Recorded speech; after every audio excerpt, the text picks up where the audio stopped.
L'important, c'est de aller chercher cette deuxième place. Salut à tous, aujourd'hui on se retrouve pour faire l'avant-match de cette rencontre entre Arsenal et Ipswich Town, match qui va se jouer demain à l'Emirates Stadium pour cette 18e journée de Première Ligue, en tout cas une semaine de Boxing Day un peu là, voilà, mais dans tous les cas, le plus important c'est que voilà, on puisse remporter ce match-là parce que ça va être très important. Parce que là, comme après avoir vu beaucoup de gros résultats cette semaine en Première Ligue, dans le plus gros, donc on va commencer du petit plus gros, on a vu déjà City qui continue de perdre des points contre Everton. Là ensuite on a Tottenham et en tout cas Nottingham Forest, ils ont remporté leur match contre Tottenham 1-0. Donc là ce qui permet surtout à Nottingham Forest de nous dépasser encore une fois sur le podium. Ensuite bien sûr Liverpool, bah voilà, Liverpool continue de s'imposer à chaque fois face à Leicester City. Ils ont gagné 3-1 contre Leicester City à domicile après être menés 1-0. Comme d'habitude, ils finissent par revenir. Ensuite, bien sûr, Man U continue toujours de perdre des matchs. En tout cas, ils ont perdu aujourd'hui contre Wolverhampton. Après se faire sortir de Carabao Cup, là ils se font dominés par Bournemouth et là ils se font dominés par Wolverhampton. Mais en tout cas, le plus gros résultat qu'on a vu aujourd'hui, c'est la défaite de Chelsea. Lors d'un West London Derby, ils affrontent Fulham, ils mènent 1-0 et en 10 minutes, ils perdent ce match. Ils reçoivent une égalité et là, ils perdent 2-1. Après avoir fait match nul contre Everton, là, ils perdent aujourd'hui face à vraiment une équipe de Fulham qui a réussi à faire match avec Liverpool, plus match nul avec nous. Donc franchement, je voyais quand même Fulham essayer de faire quelque chose face à cette équipe des Blues. Mais en tout cas, vraiment, le fait que Chelsea ait perdu 2 points, ait perdu en tout cas, voilà, ils ont perdu 3 points aujourd'hui, mais là surtout ils ont perdu 2 points très importants le week-end dernier face à Everton. Donc là vraiment, le plus important de qu'est-ce qu'il faut qu'on fasse, c'est que vraiment on arrive à passer cette équipe de Chelsea.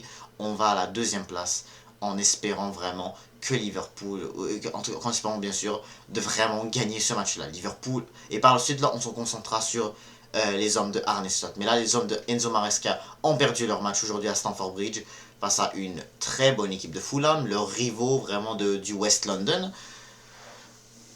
Mais là, maintenant, il faut qu'on parle maintenant de notre match contre le Ipswich Town. Parce que là, pour l'instant, on est en tout cas le seul club à ne pas. On fait parmi des seuls clubs à ne pas avoir joué cette semaine, en tout cas pendant ce Boxing Day. Et faut dire aussi que même voilà, il y a vraiment beaucoup de choses à dire avant de jouer ce match-là. Parce que là, déjà, on a parlé des résultats d'aujourd'hui. Là, il faut qu'on discute sur les résultats un peu qu'on a pu voir, en tout cas lors des dernières semaines de la part des Gunners. Après cette belle victoire de 5-1 contre Crystal Palace la semaine dernière au Selhurst Park, là, il faut vraiment qu'on confirme chez nous aujourd'hui contre le Ipswich Town. Alors là, écoute, là, ce que je dois vous dire en tout cas, c'est que c'est pas une équipe non plus à sous-estimer. Ils ont remporté contre Wolves récemment, ils ont remporté à la dernière minute contre Wolves, ils ont battu Spurs, ils ont fait match nul avec Man U, donc c'est pas une équipe totalement à prendre à la légère, ça c'est clair. Mais en tout cas, ça reste que normalement, tu devrais pas non plus avoir de problème pour gagner ce match-là, normalement, hein, parce que quand même, je sais que vraiment il y a beaucoup de choses à dire sur notre composition, mais ça n'empêche. Mais en tout cas, faut vraiment qu'on fasse attention, on reste concentré et que vraiment on focus et que vraiment on arrive surtout à dépasser Chelsea dans ce classement. Mais avant ça, comme d'hab, n'hésitez pas à vous abonner, liker et commenter, ça va faire toujours un très bon plaisir de vous avoir dans mes vidéos. D'abord, discutons de l'équipe et on va commencer d'abord par parler du gardien David Raya, toujours aussi fort. Les arrêts qu'il a pu faire face à Crystal Palace, faut jamais les oublier, ils sont incroyables. Donc franchement, David Raya, toujours numéro 1 dans les buts. J'espère qu'il ne se blessera pas lui non plus, parce que pour l'instant il fait parmi des seuls à ne pas se faire blesser, hein, contrairement à presque toute notre équipe qui a eu de blessures, logique, hein, comme presque tous les clubs, presque tous leurs joueurs ont tombé sur une blessure, ou la majorité. Donc, mais en tout cas, dans notre équipe, tout le monde a eu une blessure, sauf David Raya. En tout cas, faut dire la vérité, David Raya est pas mal le seul à ne pas avoir eu de blessure. Mais là, on va discuter d'abord des blessures, hein, pour commencer. Parce que là, maintenant, on a dit David Raya dans les buts. Dans la défense, logiquement, Saliba, Gabriel, toujours une défense, un magnifique duo de défense. Faut toujours le garder en espérant que ça aussi, on le perdra pas. On essaye de ne pas le perdre pendant au moins un bon moment, au moins, qu'on arrive surtout à les garder pendant le reste de la saison et qu'ils ne se blessent pas. Les latéraux, bien sûr, on a besoin de Calafiori. Il a fait son retour la semaine dernière. Maintenant, j'espère qu'il pourra rester en top forme et qu'il fasse encore une fois de très bons matchs comme il a pu le faire avant sa blessure. Puis bien sûr, de l'autre côté, Timber, toujours un joueur exceptionnel qui fait des très beaux dribbles, il fait juste un très beau jeu, il nous fait des occasions, il est juste un joueur très important dans notre équipe. Pour l'instant, dans nos blessés, on a toujours Tomiyasu qui devrait bientôt faire son retour lui aussi, tout comme Alexander Zichenko. Ben White aussi, en tout cas, malheureusement, son retour de blessure va être... son retour de blessure va être on va devoir attendre pour son retour jusqu'au mois de mars. J'ai entendu que ça allait être bientôt sa blessure depuis qu'il s'est genre blessé en fin novembre. Si je me trompe pas, là, il s'est genre blessé à ce moment-là. Et là, on voit que son retour de blessure va être au mois de janvier, vraiment, pour de vrai.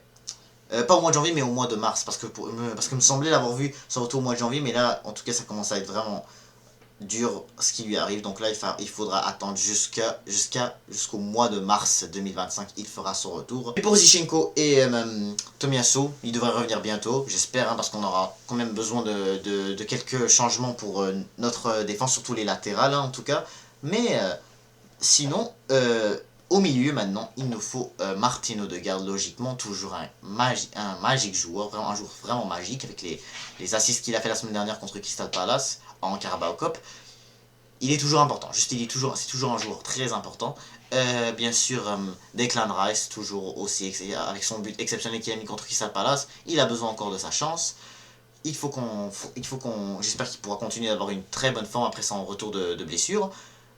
Ensuite, l'autre milieu va être Thomas Partey. Voilà, Thomas Partey qui lui aussi, il fait vraiment une très bonne saison. Quand il joue à son poste, le pauvre, comme je le dis souvent, on le fait trop brûler, à le faire changer de poste, défense centrale, latérale et tout. Franchement, son poste, vraiment, il doit rester le même. Il faut pas qu'on continue de le brûler. Hein. C'est très important parce que, pour de vrai, je trouve qu'on lui a trop brûlé. Et là, il y a beaucoup de gens dont moi, le premier, hein, qu'on l'a beaucoup critiqué, mais au final, parce qu'il ne joue pas à son poste que vraiment... C'est ce fait que vraiment, il n'a pas vraiment été top, mais... Logiquement, il est exceptionnel à son poste. Mais sinon, bien sûr, hein, on peut toujours décider de faire jouer Kai Havertz aussi au milieu, parce qu'en attaque, il y a en tout cas beaucoup de choses à dire, hein, avec ce qu'on a vu lors de la semaine dernière face à Crystal Palace et lors des dernières rencontres. Il y a beaucoup de choses à dire sur cette équipe. Mais d'abord, il faut dire que Kai Havertz aussi pourrait bien faire ça au milieu de terrain. Il a mis son but contre Crystal Palace la semaine passée. Là, je pense que ça serait vraiment le temps qu'on lui donne une chance aussi au milieu, à côté de Rice et de Odegaard. En espérant que cette fois-ci ça pourrait bien marcher, parce qu'à certains moments c'était dur aussi de l'avoir au milieu, au lieu, mais à certains moments, lorsque Odegaard il était blessé, des fois, fallait qu'on mettait à la place Trossard au milieu, puis Havertz en avant, ce que pour moi je trouvais ça un peu plus compliqué. Moi je trouve que Trossard reste toujours un meilleur joueur en tant qu'attaquant, au lieu de le faire jouer au milieu. Ça, c'était un peu plus difficile quand j'ai vu Georges en match contre Tottenham, contre le PSG, on lui met vraiment en tant qu'attaquant. Il a vraiment fait un superbe match quand je me rappelle de son match contre le Paris Saint-Germain en Champions League. Sinon, voilà, tu fais jouer au milieu. Sinon, bien sûr, hein, il y a des matchs où des fois ça n'a pas beaucoup marché, mais en tout cas, c'est sûr que vraiment, c'est un énorme débat qu'il faut se faire. Qui faut jouer au milieu? Est-ce que c'est vraiment Kai Havertz ou Leandro Trossard qui est vraiment fort, qui est-ce qui vraiment a l'habitude de jouer à ce poste? Normalement c'est censé être Havertz parce que d'habitude c'est son vrai poste, mais des fois il arrive à faire des superbes matchs en tant qu'avant-centre. Mais là maintenant parlons de l'attaque. En commençant d'abord par parler de notre gros blessé de la saison, Bukayo Saka. Pendant 7 semaines, il va être absent de l'équipe, malheureusement. Pour de vrai, c'est dommage qu'on le perd. Pour de vrai, les dernières semaines, il nous a vraiment délivré des superbes affaires. Comme exemple, il nous a fait des belles passes décisives, des très beaux jeux. Face à Monaco, c'est lui vraiment notre homme du match. Face à Crystal Palace, il a délivré beaucoup de bonnes choses. En Carabao Cup. Malheureusement, la semaine dernière, il s'est vraiment fait mal après essayer de faire un centre, si je me trompe pas. Malheureusement, le centre a été un peu trop fort pour lui. Et là, apparemment, il est comme un peu mal tombé, si j'ai bien vu vraiment son affaire. Et là, son retour va être malheureusement le 16 février. Il va falloir vraiment qu'on patiente avec un autre ailier jusqu'au 16 février. J'entends vraiment beaucoup de rumeurs de autres attaquants qu'on pourrait essayer de chercher lors de ce transfert du mois de janvier pour vraiment essayer de trouver un nouvel attaquant pour remplacer Saka.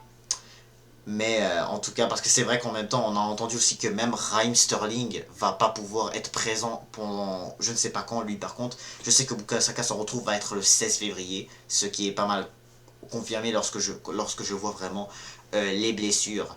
Puis aussi, t'as Sterling qui est pas là, mais en tout cas, il faut qu'on essaye de voir comment faut faire. Parce que ce que j'ai compris une fois d'une conférence de presse de Mikel Arteta, c'est que vraiment j'ai compris comme quoi Martinelli fera vraiment bien la job pour remplacer Bukayo Saka quand j'ai vu vraiment sa conférence de presse. Donc j'espère, hein, pour de vrai j'espère et j'ai confiance en ces jours-là. Il commence à se réaméliorer quand j'ai vu vraiment leur dernier match contre Crystal Palace, les deux matchs contre Crystal Palace. Donc j'ai confiance en ces jours-là et je suis certain qu'ils peuvent bien le faire. Et bien sûr en avant-centre, donc donc déjà pour les attaquants bien sûr ça va être Trossard et Martinelli. Et en avant-centre ça va être bien sûr Gabriel Jesus. 5 buts sur les derniers matchs, sur les deux derniers matchs face à Crystal Palace. Il a été exceptionnel, franchement quelque chose que je m'y attendais même pas. Au début, à certains moments dans cette saison, on a vu vraiment qu'il floppait vraiment, mais là il s'est vite réveillé, il a eu beaucoup plus de confiance après vraiment les 5 buts qu'il a mis lors des derniers matchs. Il n'avait pas vraiment marqué depuis le mois de janvier, juste avant de marquer contre Preston North End, et là par la suite il se reprend vite aujourd'hui contre la semaine passée, je voulais dire contre Crystal Palace. Et Crystal Palace, voilà.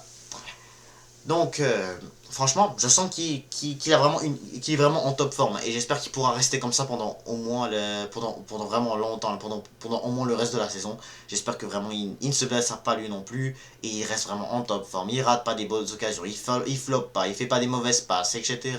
Comme des fois le faisait Havertz avant, comme des fois il arrivait pas à tirer correctement. Mais même.